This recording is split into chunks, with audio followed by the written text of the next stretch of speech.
Alright, so welcome back to video four of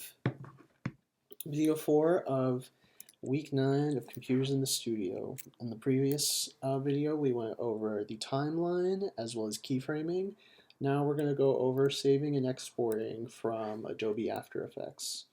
So once you have your video done, what you want to do is hit Command S. I've already saved this file, so I'm just going to hit File, Save As.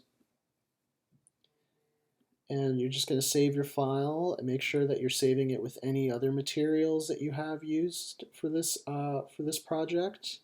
So in this case, I'm just going to overwrite my demo and hit replace. And we're done on that front. The thing that people tend to use Adobe After Effects more for is exporting to video format files that can then be used on social media, on YouTube, on Twitter, on any platform really. And so that's kind of the bigger point of this video. To get to the export function, I'm going to go to File, Export, and you'll see that there's a couple of different export functions here. Add to render queue will use Adobe After Effects' own internal renderer. This is okay, but what you want to do is actually download, and this comes with Adobe CC, is the Adobe Media Encoder. And so when I click on this, what you'll see is you'll probably launch the Adobe Media Encoder. I already had it open, but definitely once it's loaded in, give it a couple seconds and you'll see that after a little bit, the Adobe After Effects file will show up within this queue. And so from this, you can then click on Match Source. And from that, now you'll see all of the different sorts of file settings that you can now edit and change when exporting this video. So I can click on Preset, and you'll see that from here, it gives me all the different presets I need for social media, for VR, if this is a VR video, Vimeo, YouTube, so on. You generally want to keep it at H.264, that's just like an MPEG and MP4. The output name, when clicking on this, it'll also give you a folder to put everything in, and what I generally think you should do is create an output folder, and in that output folder, keep all the different video files that you're saving from this After Effects file. You then get the option to export video and export audio. Since this video has no audio, I'm going to uncheck that just to save on processing power. And then below that, you'll see a lot of different options in terms of how you can export your file. So you can do basic video settings. These are generally set by your format up here.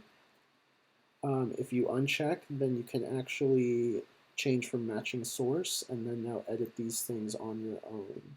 But you generally want to keep them within the format that you're using, or within the preset, given that a lot of screens, a lot of websites kind of use these different presets. I would say maybe edit this if you're making something extremely custom or you're using an unusual screen size.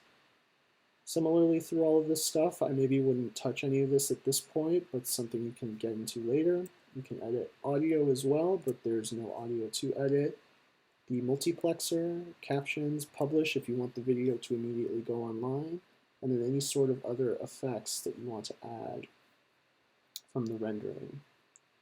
You can use maximum render quality, but be sure that you have the processing power to do that. Rendering from After Effects and other sorts of motion graphics programs can definitely take a while. So either have a dedicated computer or make sure that you're not going to be using your computer for a bit. Given that this is a very simple exercise, you probably won't be waiting hours to export your file, but just something to know. So once you finish that, hit done, and then once you have everything set up properly, hit this play button right here, and you'll see that along the bottom, it's now encoding and rendering our video. Once that's done, come over here, and from this, I'm going to go into my output.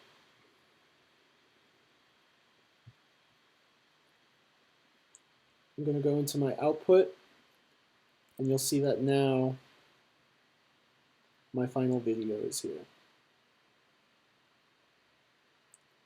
Alright y'all, so this is the end of week 9 of Computers in the Studio. Please check for your homework on Canvas, and please let me know if you have any questions or anything I can help you with via online and long distance learning.